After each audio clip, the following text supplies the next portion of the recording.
ఆంధ్రప్రభకు స్వాగతం. నేను తేజస్వి. అయోధ్య శ్రీరామ జన్మభూమి ఆలయం ప్రారంభోత్సవం సందర్భంగా నగరం పండుగ శోభను సంతరించుకుంది.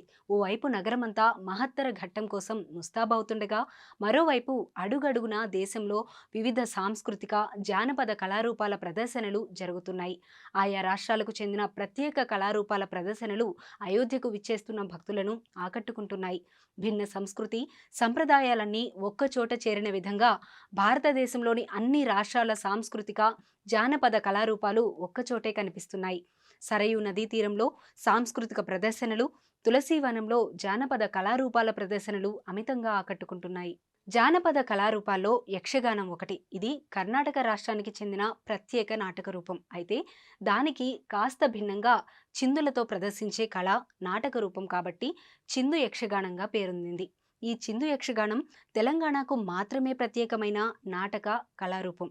ఇందులో నృత్యం, సంగీతం, అభినయంతో కూడిన నాటకం కలగలిపి వాటికి చిందులు జోడించి ఆకట్టుకునేలా ప్రదర్శనలు ఉంటాయి. ఎక్కువగా భాగవతంలోని అంశాలతో ప్రదర్శనలు ఉంటాయి కాబట్టి దీన్ని చిందు భాగవతం అని కూడా వ్యవహరిస్తారు. ఇది క్రీస్తు పూర్వం 2వ శతాబ్దం నుంచే ఉన్న కళ. అయితే ఆధునిక సమాజంలో సినిమా రంగం నాటుకుపోయిన తర్వాత అనేక కళలు అంతరించిపోతుండగా ఆ జాబితాలో ఈ చిందు యక్షగానం కూడా చేరింది. ఈ కళనే తమ కులవృత్తిగా మార్చుకొని జీవనం సాగిస్తున్న ఓ కులం జీవనోపాధిని కోల్పోయింది. అంతరించిపోతున్న స్థితిలో ఉన్న ఈ కళను పరిరక్షించేందుకు తెలంగాణ రాష్ట్రానికి చెందిన గడ్డం సమ్మయ్య విశేష కృషి చేశారు. దేశవ్యాప్తంగా 19,000కు పైగా ప్రదర్శనలు, లెక్కలేనన్ని రేడియో ప్రదర్శనలు ఇచ్చారు. ఆ బృందానికి అయోధ్య నుంచి ఆహ్వానం అందడంతో సోమవారం అయోధ్యకు చేరుకొని ప్రదర్శనలు ఇవ్వడం ప్రారంభించారు.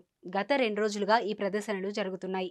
సోమవారం సీతారామచంద్రుల అరణివాసం ఇతివృత్తంగా యక్షగానాన్ని ప్రదర్శించగా, మంగళవారం మహిరావణ గాథను ఇతివృత్తంగా చేసుకుని ప్రదర్శన చేశారు. భాష తెలియకపోయినా సరే సంగీతం, నృత్యం, అభినయం, నాటకంతో పాటు చిందులు కలగలిపిన ఈ వైవిధ్య కళారూపం అందరినీ ఆకట్టుకుంది. అయోధ్యకు వచ్చిన తెలుగు భక్తులు, యాత్రికులు కూడా ఈ ప్రదర్శనలు చూసి హర్షం వ్యక్తం చేశారు.